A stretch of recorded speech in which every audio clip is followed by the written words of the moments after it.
Hello, Nabi here. എല്ലാവരും happy ആയിട്ടും healthy ആയിട്ടും ഇരിക്കാനുള്ള അല്ലേ? Seasons of blossom. ഈ ഒരു എപ്പിസോഡ് കൂടി സീസൺസ് ഓഫ് ബ്ലോസം എന്ന ടീമിനോട് നമ്മൾ യാത്ര പറയാൻ പോവാണ്. എന്താണ് നമുക്കായി അവർ കരുതി വെച്ചിരിക്കുന്നതെന്ന് അറിയില്ല. എന്തായാലും ഈ സീരീസ് കൊണ്ട് പ്രേക്ഷകരിലേക്ക് എന്ത് മെസ്സേജ് ആണോ ടീം കൺവേ ചെയ്യാൻ നോക്കിയത് അത് നമുക്ക് കൃത്യമായി തന്നെ കിട്ടും എന്നാണ് എന്റെ വിശ്വാസം. അപ്പൊ സമയം കളയാതെ നമുക്ക് സ്റ്റോറി കേട്ടാലോ. Let's get into the story. 16th episode start ചെയ്യുന്നത് 6 വർഷങ്ങൾക്ക് മുൻപ് തനിക്ക് ഇങ്ങനെ ഒരു ബ്രദർ ഇല്ലായിരുന്നെങ്കിൽ എന്ന് ജാമിൻ പറയുന്ന സീൻ കാണിച്ചുകൊണ്ടാണ്. താൻ അങ്ങനെ ഒരു കാര്യം പറഞ്ഞിരുന്നു എന്ന തിരിച്ചറിവിൽ പ്രസന്റിൽ പയ്യൻ വല്ലാണ്ട് പാനിക് ആവുന്നു. ഹൻസോനോട് യാത്ര പറഞ്ഞ് അവൻ നേരെ സുൻഹിയുടെ അടുക്കിലേക്കാണ് പോകുന്നത്. എന്റെ ബ്രദർ മരണപ്പെട്ട ദിവസം നമ്മൾ സംസാരിച്ചു നിന്ന ടൈമിൽ യൂണിഫോം ഇട്ടൊരു പയ്യൻ നമ്മളെ നോക്കി നിൽക്കുന്നുണ്ടായിരുന്നെന്ന് നീ പറഞ്ഞിരുന്നില്ലേ? അത് നമ്മുടെ സ്കൂൾ യൂണിഫോം ആണോ? അവിടെ അന്നുണ്ടായിരുന്നത് ഒരു പക്ഷേ എന്റെ ബ്രദർ ആയിരുന്നിരിക്കാം. എടാ, ഇത്രയും വർഷം കഴിഞ്ഞ കാരണം എനിക്ക് കൃത്യമായിട്ട് ഓർമ്മയില്ല. അപ്പൊ നമ്മൾ പാസ്റ്റിലേക്ക് പോകും. ഹാമൻ തിരികെ നടന്ന അടുത്ത സെക്കൻഡിൽ ജാമിൻ പറയുന്നത് ഇങ്ങനെയാണ്: ഞാനങ്ങനെ ഒറ്റയ്ക്കാണെന്നൊക്കെ എനിക്ക് മുൻപ് തോന്നിയിട്ടുണ്ടായിരുന്നു, ഇപ്പൊ അങ്ങനെയൊന്നുമില്ല. ഇപ്പൊ ഞാൻ ഒരുപാട് ഹാപ്പിയാ. എന്റെ ചേട്ടനും എന്നെ ഒത്തിരി ഇഷ്ടമാണ്. നീ സംസാരിക്കുമ്പോൾ ഒരു സ്കൂൾ യൂണിഫോം ഇട്ട ആള് നമ്മളെ നോക്കി നിന്ന് കരയുന്നുണ്ടായിരുന്നു. സുൻഹി പറഞ്ഞത് കേട്ട് ജാമിൻ തിരിഞ്ഞു നോക്കുമ്പോൾ അവിടെ ആരുമില്ല. പ്രസന്റിൽ സുൻഹി പറയുന്നു അത് നമ്മുടെ സ്കൂൾ യൂണിഫോം ആയിരുന്നു. അത് കേട്ടതും ലിറ്ററലി ജാമിൻ തകർന്നു പോകുന്നു. അപ്പൊ തന്നെ അവിടുന്ന് സീൻ കട്ടായി ബോമിയെയും ജിന്നിനെയും കാണിക്കുന്നു. അവരൊരു ബസ് സ്റ്റോപ്പിൽ ഇരുന്ന് സംസാരിക്കുവാണ്. അവർ രണ്ടാളും മനസ്സിലുള്ള കാര്യങ്ങൾ ഇന്ന് തുറന്നു പറയണം എന്ന ഐഡിയയിൽ തന്നെയാണ് വന്നിരിക്കുന്നത്. ജിന്ന് പറയും, ജാമിനോട് നിനക്ക് ഇപ്പോഴും ഇഷ്ടം ഉണ്ടാവും എന്ന് വിചാരിച്ചിട്ടാ. ഫേക്ക് റിലേഷൻഷിപ്പ് ആണെങ്കിലും അത് എൻഡ് ചെയ്യാന്ന് ഞാൻ പറഞ്ഞേ. എനിക്ക് ജാമിനോട് ഉണ്ടായിരുന്നത് ക്രഷ് മാത്രമായിരുന്നെന്ന് ഞാൻ ഇപ്പോഴാണ് തിരിച്ചറിഞ്ഞേ. ഭൂമി ആരെയാണ് ഇഷ്ടപ്പെടുന്നതെന്ന് പറയാൻ വരുന്നതും അതുവഴി പോകുന്ന ലാസ്റ്റ് ബസ് വരും. ബസ്സിന് അപാര ടൈമിംഗ് ആണ്. ഭൂമി എന്താണ് പറയാൻ പോകുന്നതെന്ന് അറിയാവുന്ന ജിൻ നാളെ പറഞ്ഞാൽ മതി എന്ന് പറഞ്ഞ് വളരെ സന്തോഷത്തോടെ അവളെ യാത്രയാക്കുന്നു. അങ്ങനെ ഭൂമി ജിൻ കപ്പിൾ ഓൾമോസ്റ്റ് സെറ്റായി വരുന്നു. ആൻഡ് നെക്സ്റ്റ് ഡേ ഹൻസോ കൊച്ചിന്റെ കുറച്ച് ബുക്സും കാര്യങ്ങളും ഒക്കെ സ്കൂളിൽ നിന്ന് എടുത്ത ശേഷം സാറിനോടും യങ്ങിനോടും യാത്ര പറയുന്നു. അടുത്ത സീനിൽ ക്ലാസ്സിൽ വരുന്ന സാറ് നോക്കുമ്പോൾ ജാമിൻ ആബ്സെന്റ് ആണ്. കോൾ ചെയ്യുന്നുണ്ടെങ്കിലും പയ്യന്റെ ഫോൺ ഓഫാണ്. ഇതെന്ത് പറ്റിയതായിരിക്കും എന്ന് ഓർത്ത് പുള്ളി അങ്ങനെ നിൽക്കുമ്പോൾ മറ്റൊരു ടീച്ചർ വന്ന് പറയും ജാമിന്റെ ഫാദർ വിളിച്ചിട്ടുണ്ടായിരുന്നു, പയ്യൻ മിസ്സിംഗ് ആണെന്ന്. എങ്ങനോട് സംസാരിച്ച് നിൽക്കുന്ന ഹൻസോയുടെ അടുക്കിലേക്ക് ഓടി വന്ന് സുൻഹി കഴിഞ്ഞ ദിവസം നടന്ന കാര്യങ്ങളൊക്കെ പറയുന്നു. ജാമിനെ ഒരുപാട് വിഷമിപ്പിക്കുന്ന എന്തോ കാര്യം പയ്യൻ ഓർത്തെടുത്തിട്ടുണ്ടെന്നും അവൻ ഒരുപാട് വിഷമത്തിലാണെന്നും സുൻഹി ഹൻസോനോട് പറയും. ഹൻസോ എങ്ങോട്ടാണെന്ന് അറിയാതെ റോഡിലേക്ക് ഓടി വരുമ്പോൾ യങ് കാറുമായിട്ട് വരുന്നു. അവര് ജാമിനെ അന്വേഷിച്ചു പോവുകയാണ്. സുൻഹിയും ബോമിയും ഫ്രണ്ട്സും എല്ലാവരും ജാമിനെ കാണാത്ത കാരണം വരയിടാണ്. ആ ടൈമിൽ സുൻഹിയുടെ ഫാൻ ബോയ് ക്ലാസ്സിലേക്ക് വന്ന് പറയും, ജാമിനെ കാണാത്തോണ്ടാണോ ഇത്രയും ടെൻഷൻ? അപ്പം മിക്കവാറും അവന്റെ ചേട്ടന്റെ അടുത്തേക്ക് പോയതായിരിക്കും. ഒറ്റ മോനാന്ന് പറഞ്ഞ് നടന്നിട്ട് ഇപ്പൊ അവന്റെ തനി സ്വഭാവം പുറത്തു വന്നില്ലേ? സുൻഹി ഉൾപ്പെടെ അവിടെയുള്ള ആർക്കും ഇവന്റെ സംസാരം ഇഷ്ടപ്പെടുന്നില്ല. അടുത്ത സീനിൽ ഹൻസോ കാറിലിരുന്ന് ആലോചിക്കുവാണ്, ഇപ്രാവശ്യം എനിക്ക് ഏറ്റവും പ്രീഷ്യസ് ആയിട്ടുള്ള ആളെ ഈ ലോകം വിട്ടു പോവാൻ ഞാൻ അനുവദിക്കില്ല. ഹാമിൻ ഇപ്പോൾ ഉറങ്ങുന്ന പ്ലേസിലേക്കാണ് ഹൻസോ പോകുന്നത്. ജാമിൻ അവിടെ കാണുമെന്ന് അവൾക്ക് തോന്നി. ഓടിപ്പോയി നോക്കുന്നുണ്ടെങ്കിലും അവിടെ എങ്ങും അവനെ കാണുന്നില്ല. പെട്ടെന്ന് തിരിഞ്ഞു നോക്കുമ്പോൾ അടുത്തുള്ളൊരു ബിൽഡിങ്ങിന്റെ റൂഫ് ടോപ്പിൽ നിൽക്കാണ് ജാമിൻ. ഹൻസോയുടെ വോയിസ് ഓവർ കേൾക്കാം. ഞാനും ജാമിനും കണ്ടതിന് പിന്നിൽ ഒരു പക്ഷേ അവനെ രക്ഷിക്കണമെന്ന് നിന്റെ ആഗ്രഹമാവാം. ഹൻസോ ഓടി ജാമിന്റെ അടുക്ക് പോകുന്നു. എന്നിട്ട് പറയും, നിന്റെ മനസ്സിലിപ്പോൾ എന്താന്ന് എനിക്കറിയില്ല, പക്ഷേ പ്ലീസ് നമുക്ക് താഴെ പോയി സംസാരിക്കാം. എനിക്കൊരു ബ്രദർ ഇല്ലായിരുന്നെങ്കിലെന്ന് ഞാൻ പറയുന്നത് ചേട്ടൻ കേട്ടെന്ന് എനിക്ക് തോന്നുന്നത്. ആള് പോയതിന് കാരണമായി ആരെ ബ്ലെയിം ചെയ്യണമെന്ന് എനിക്കറിയില്ലായിരുന്നു. അതുകൊണ്ട് തന്നെ എനിക്ക് സംശയമുള്ളവരെ എല്ലാവരെയും ഞാൻ ബ്ലെയിം ചെയ്തു. പക്ഷേ ഞാൻ കാരണം ചേട്ടൻ പോയെന്നുള്ള തിരിച്ചറിവ് എനിക്കിപ്പോഴാണ് ഉണ്ടായി. എനിക്ക് എന്നോട് ക്ഷമിക്കാൻ പറ്റുമെന്ന് തോന്നുന്നില്ല. അതെ, ഹാമിൻ പോയത് നീ കാരണവും നിങ്ങളുടെ പാരൻസ് അവരുടെ സ്വപ്നത്തെ ഹാമിനിലേക്ക് അടിച്ചേൽപ്പിക്കാൻ ശ്രമിച്ചത് കാരണവും അവനെ യൂസ് ചെയ്യാനായിട്ട് മാത്രം കൂടെ കൂടിയ ഫ്രണ്ട്സ് കാരണവും ഏറ്റവും വിഷമഘട്ടത്തിൽ അവനെ ചേർത്ത് പിടിക്കാതെ പോയ ഞാൻ കാരണവുമാണ് അവൻ പോയത്. ആരും ഈ കാര്യങ്ങളൊന്നും അറിഞ്ഞുകൊണ്ട് ചെയ്തതല്ല. അതുകൊണ്ട് നിന്നെ മാത്രം ബ്ലെയിം ചെയ്യരുത്. ഹാമിനെ സംബന്ധിച്ചിടത്തോളം അവന്റെ ഏറ്റവും പ്രീഷ്യസ് ആയിട്ടുള്ളതും അവൻ ഏറ്റവും കൂടുതൽ പ്രൊട്ടക്ട് ചെയ്യണമെന്ന് വിചാരിച്ചതും നിന്നെയാ. അത് കേട്ടതും ജാമിൻ പൊട്ടിക്കരയാൻ തുടങ്ങി. അന്ന് ഹാമിന് കൊടുക്കാൻ പറ്റാതെ പോയ ആ ഹഗ് ഹൻസോ ജാമിന് കൊടുക്കുന്നു. ചേർത്ത് പിടിച്ച് സമാധാനിപ്പിക്കാൻ ഒരാളുണ്ടാവുക എന്ന് പറയുന്നത് ഒരു ഭാഗ്യം തന്നെയാണ്. ഹൻസോ പറയും, നീ ഒറ്റയ്ക്കല്ല, നമുക്ക് ഒരുമിച്ച് ഒരുപാട് നാൾ ഹാമിനെ ഓർക്കാം. അവരങ്ങനെ നിൽക്കുമ്പോൾ അവിടുന്ന് സീൻ കട്ടായി നമ്മൾ സ്കൂളിലേക്ക് വരും. ജാമിനെ പറ്റി സുൻഹിയുടെ ഫാൻ ബോയ് പറയുന്നത് കേട്ട് ബോമി പറയും, നിനക്ക് എന്താ യഥാർത്ഥ പ്രശ്നം? നീ എന്തൊക്കെ കാണിച്ചാലും സുൻഹി നിന്നെ ഇഷ്ടപ്പെടാൻ പോകുന്നില്ല.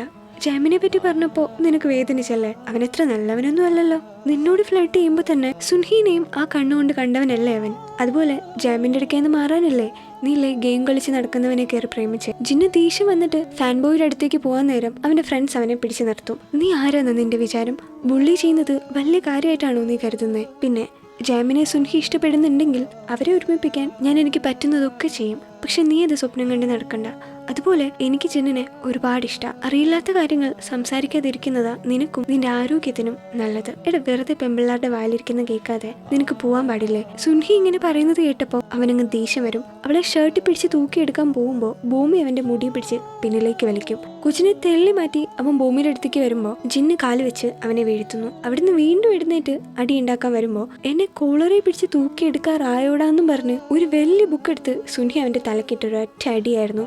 അതോടെ അവന്റെ ബോധവും പോയി. അടുത്ത സീനിൽ സുൻഹിയും ഭൂമിയും സ്റ്റാഫ് റൂമിൽ സാറിന്റെ അടുക്ക് നിൽക്കാണ്. നിന്നെയൊക്കെ കൊണ്ട് വലിയ തലവേദന ആയല്ലോ എന്ന് പറഞ്ഞ് നിൽക്കാണ് സാർ. ശേഷം ഇവർ പുറത്തു വരുമ്പോൾ ജിന്നും ടീമും അവിടെ വെയിറ്റ് ചെയ്ത് നിൽക്കുവാണ്. അവിടെ നടന്നതൊക്കെ കറക്റ്റ് ആയിട്ട് വീഡിയോ എടുത്ത് സാറിനെ കാണിച്ചതിന് ഭൂമി അവരോട് താങ്ക്സ് പറയുന്നു. ഭൂമിക്കും ജിന്നിനും സംസാരിക്കാനുണ്ടാവുമല്ലോ. സോ സാഹചര്യം മനസ്സിലാക്കിയ സുൻഹി ഫ്രണ്ട്സിനെ വിളിച്ച് അവിടുന്ന് നൈസായിട്ടങ്ങ് പോകും. ഭൂമിയുടെ ഫേസിൽ ഫാൻ ബോയുടെ കൈ കൊണ്ടിട്ട് ചെറുതായിട്ടൊരു മുറിവുണ്ട്. സോ ജിൻ അതൊക്കെ നോക്കുന്നു. മാത്രമല്ല കൊച്ചു ഓക്കെ ആണോ എന്നും ചോദിക്കുന്നുണ്ട്. ശേഷം ഒരു മുന്നറിയിപ്പില്ലാതെ അവൻ പറയും, എനിക്ക് നിന്നെ ഇഷ്ടം. ഒരു പക്ഷേ നീ വിചാരിക്കുന്നതിനേക്കാൾ ഒരുപാട് ഇരട്ടി ഞാൻ നിന്നെ സ്നേഹിക്കുന്നുണ്ട്. അതും പറഞ്ഞ് പയ്യൻ കൈ നീട്ടും. ആദ്യം ഒന്നും മടിക്കുന്നുണ്ടെങ്കിലും ഇവൻച്വലി അവർ കൈ പിടിച്ച് നിൽക്കുന്നു. ഭൂമി വല്ലാണ്ട് അങ്ങ് ബ്ലഷ് ചെയ്യുന്നുണ്ട് കേട്ടോ. അങ്ങനെ ഭൂമിയും ജിന്നും ഒഫീഷ്യലി അവരുടെ റിലേഷൻ സ്റ്റാർട്ട് ചെയ്തിരിക്കുകയാണ് സുഹൃത്തുക്കളെ. അവിടുന്ന് സീങ്കട്ടായ ഹൻസോനെയും ജാമിനെയും കാണിക്കുന്നു. അവൻ ഏകദേശം ഇപ്പോൾ ഓക്കെ ആണ് കേട്ടോ. സേഫായിട്ട് പയ്യനെ ഹൻസോ മമ്മിയുടെ അടുക്കെ ഏൽപ്പിക്കുന്നു. ഹൻസോയുടെ വോയിസ് ഓവർ കേൾക്കാൻ പാസ്റ്റിൽ കുടുങ്ങിക്കിടന്നവരൊക്കെ പതിയെ പതിയെ മുന്നോട്ട് വരാൻ തുടങ്ങി. അതായത് ജാമിനാണെങ്കിലും മമ്മിയാണെങ്കിലും ഹാമിനെ ഓർത്ത് ഭയങ്കരമായിട്ടുള്ള കുറ്റബോധത്തിലാണ് ഇത്രയും നാൾ ജീവിച്ചിരുന്നത്. ആൻഡ് ശേഷം കാണിക്കുന്നത് സൂയോൺ സ്കൂളിലെ ഒരു ഫെസ്റ്റിവൽ ഡേ ആണ്. എക്സിബിഷൻ പോലെ എന്തോ ആണെന്ന് തോന്നുന്നു. എനിവേ പിള്ളേരൊക്കെ ഹാപ്പിയാണ്. അങ്ങോട്ടേക്ക് ഹൻസോയും വരുന്നു. ജിന്നും ഭൂമിയും ഓടി വന്ന് കൊച്ചിനോട് സംസാരിക്കുന്നുണ്ട് കേട്ടോ. കൊച്ചിപ്പോ കുറച്ചുകൂടെ ഹാപ്പി ആയിട്ടിരിക്കുന്ന പോലെ ഉണ്ടല്ലേ. പിന്നെ എടുത്തു പറയേണ്ട കാര്യം ഭൂമിയും ജിന്നും റിലേഷനിലായ ശേഷം ഒരേ അംഗമാണ് കേട്ടോ. അതൊക്കെ ഹൻസോനോട് അവർ പറയുന്നുണ്ട്. അതിന്റെ അടുത്ത സീനിൽ സുൻഹിനെ കാണിക്കുന്നു. അവൾ റൂഫ് ടോപ്പിൽ റെസ്റ്റിങ്ങിലാണ്. അപ്പോഴേക്കും അങ്ങോട്ട് ജാമിൻ വരും. അവൻ ചോദിക്കും, നീ എത്ര നാൾ എന്നെ അവോയ്ഡ് ചെയ്യും? അതെ, എന്നെ കണ്ട് പാവം തോന്നിയിട്ടാണ് വീണ്ടും ഫ്രണ്ട്സ് ആയിട്ടിരിക്കാന്ന് നീ വിചാരിക്കുന്നതെങ്കിൽ എനിക്ക് അങ്ങനെ ഒരു ഫ്രണ്ട്ഷിപ്പ് വേണ്ട. നിനക്കറിയോ, മമ്മിയുടെ അടുക്കൽ നിന്ന് തിരികെ ഞാൻ ഇങ്ങോട്ട് വന്ന ടൈമിൽ നിന്നെ കണ്ടപ്പോഴാണ് എനിക്കൊന്ന് സമാധാനമായത്. ചേട്ടൻ പോയ ശേഷം ഞാനും എനിക്ക് ചുറ്റുമുള്ളവരും ഒരുപാട് മാറി. പക്ഷേ ഞാൻ തിരികെ വന്നപ്പോൾ അന്നും ഇന്നും നിനക്കൊരു മാറ്റമില്ല. അത് കണ്ടപ്പോഴാണ് എനിക്കൊരു സമാധാനമായത്. ഇത്രയും നാൾ എൻ്റെ ഒപ്പം കൺസിസ്റ്റായിട്ട് നിന്നതിന് താങ്ക്സ്. എൻ്റെ ലൈഫിൽ നീ ഇനിയും വേണമെന്ന് തന്നെയാണ് ഞാൻ ആഗ്രഹിക്കുന്നത്. അതുകൊണ്ട് എന്നെ കൂടുതൽ അവോയ്ഡ് ചെയ്യണ്ട. ആക്ച്വലി സുൻഹിനെ പറ്റി പറയാതിരിക്കാൻ വയ്യ. പുള്ളിക്കാരത്തി നല്ലൊരു സുഹൃത്താണ്. കുഞ്ഞുനാൾ മുതൽ ജാമിനെ ഇഷ്ടമായിരുന്നിട്ടും ഭൂമിക്ക് വേണ്ടി ഒന്ന് ചിന്തിക്കുക പോലും ചെയ്യാതെ അവൾ ആ ഇഷ്ടം മറച്ചു വെച്ചു. എന്തായാലും എല്ലാവരും തമ്മിലുള്ള ഫ്രണ്ട്ഷിപ്പ് വളരെ നന്നായിട്ട് തന്നെ മുന്നോട്ട് പോകട്ടെ എന്ന് ഞാൻ ആഗ്രഹിക്കുന്നു.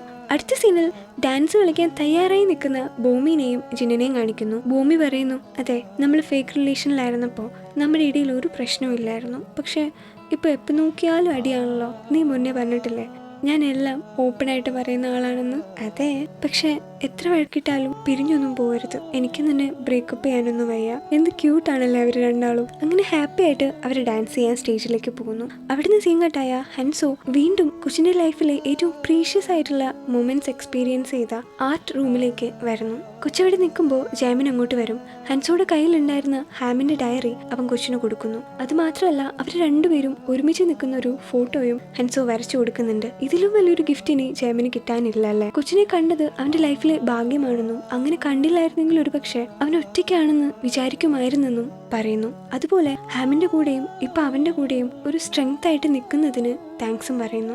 പയ്യൻ ഒത്തിരി ഹാപ്പിയാണ് കേട്ടോ ഇപ്പോൾ. ആൻഡ് ജാമിൻ ഹാമിന്റെ ബുക്സ് ഒക്കെ നോക്കുന്നതിന്റെ കൂട്ടത്തിൽ ഹാമിൻ ഹൻസോക്ക് എഴുതിയൊരു ലെറ്റർ കിട്ടുന്നുണ്ട്. സോ അതവൻ കൊച്ചിന് കൊടുത്തിട്ട് പോകും. ഹൻസോ ആ ലെറ്റർ കൈ പിടിച്ചിരുന്ന് ഓർക്കാണ്, നീ എന്തായിരുന്നു എന്നോട് പറയാൻ ആഗ്രഹിച്ചിരുന്നത്? അങ്ങനെ നിൽക്കുമ്പോൾ പെട്ടെന്നൊരു ശബ്ദം കേൾക്കും. ഒത്തിരി നാളായല്ലോ കണ്ടിട്ട്. അത് കഴിയും, അത് ഉറപ്പാണ്. കുറച്ചു നേരം ഹഗ് ചെയ്ത് നിന്ന ശേഷം രണ്ടുപേരും കൈ പിടിച്ച് നിന്ന് സംസാരിക്കുന്നു. ഹൻസോ പറയാണ്, ഞാൻ പെയിന്റിങ് ഗീവപ്പ് ചെയ്ത ശേഷം നല്ലപോലെ കഷ്ടപ്പെട്ട് പഠിച്ചു. നിന്റെ ഓർമ്മകളെ കുറച്ചെങ്കിലും മാറ്റി നിർത്തണമെങ്കിൽ എനിക്ക് വേറെ എന്തിലെങ്കിലും എൻ്റെ ശ്രദ്ധ തിരിക്കണമായിരുന്നു. പിന്നെ ജാമിൻ, അവനിപ്പോൾ നിന്റെ സെയിം ഏജ് ആണ്, കാണാനും നിന്നെ പോലെ തന്നെയാ. അവൾ സംസാരിക്കുമ്പോൾ ഹാമിൻ ലിറ്ററലി അത് ആസ്വദിച്ച് നിൽക്കുവാണ്. കൊച്ചും ചോദിക്കുന്നുണ്ട്, എന്താ ഇങ്ങനെ നോക്കുന്നതെന്ന്.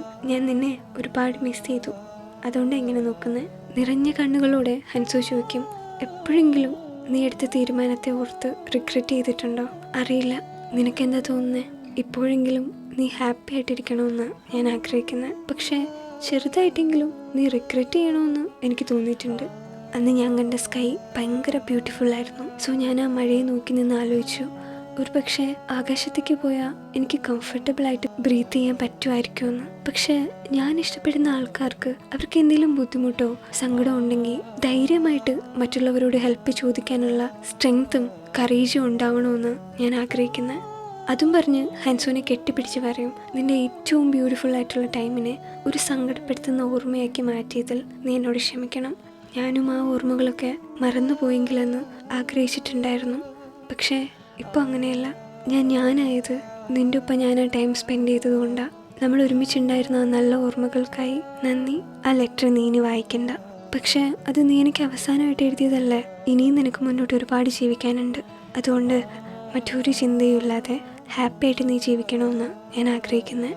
കണ്ണുനീരോട് ഹൻസോയും അത് സമ്മതിക്കുന്നു. മാത്രമല്ല ഒരു ഗുഡ് ബൈ കിസ്സും ഹാമിൻ കൊച്ചിന് കൊടുക്കുന്നുണ്ട്. കണ്ണുനീര് തുടച്ചുകൊണ്ട് ഹൻസോ റിയാലിറ്റിയിലേക്ക് വരുന്നു. ഇപ്രാവശ്യം ഹാമിനെ കൊച്ചു സന്തോഷത്തോടെ യാത്രയാക്കി. തമിഴിലെ രാജാറാണി എന്ന മൂവിയിലെ ഒരു ഡയലോഗ് ഞാനിവിടെ കടമെടുക്കുകയാണ്. നമുക്കിഷ്ടമുള്ള ആരെങ്കിലും നമ്മളെ വിട്ടുപോയാൽ നമ്മളും അവരുടെ ഒപ്പം പോകണമെന്നില്ല. യെസ്, ഹൻസോ ഇപ്പോൾ ആ തിരിച്ചറിവിലാണുള്ളത്.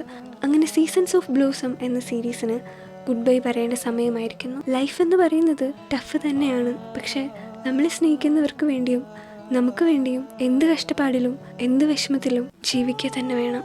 അപ്പോൾ $1 ലോയർ എന്ന സീരീസിൻ്റെ സ്റ്റോറിയുമായിട്ട് നമുക്ക് ഉടനെ തന്നെ കാണാം. കഥയൊക്കെ ഇഷ്ടപ്പെടുന്ന എല്ലാ കൂട്ടുകാരും ചാനൽ സബ്സ്ക്രൈബ് ചെയ്യുന്ന കാര്യം ഒന്ന് ശ്രദ്ധിച്ചേക്കണേ. അതുപോലെ ലൈക്ക് ചെയ്യാനും ഷെയർ ചെയ്യാനും കമൻറ്റ് ചെയ്യാനും മറക്കരുത്. Thank you.